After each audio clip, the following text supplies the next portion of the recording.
Nakagat si Juan ng ahas kaya agad nito pinuntahan ang kaibigan niyang si Pedro. Sabi ni Juan, "Pre, tulungan mo naman ako. Nakagat ako ng ahas sa bandang puwit.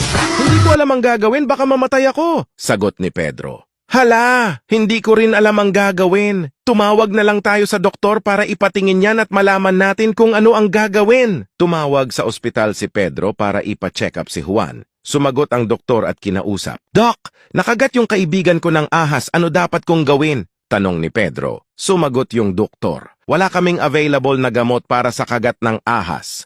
Kailangan sipsipin mo kung saan siya banda nakagat para lumabas yung lason." Biglang nagtanong si Juan, "Pre, namamanhid na yung puwet ko dahil sa kagat. Ano daw sabi ng doktor?" Sumagot si Pedro, "Wala na daw lunas, Juan. Mamamatay ka na."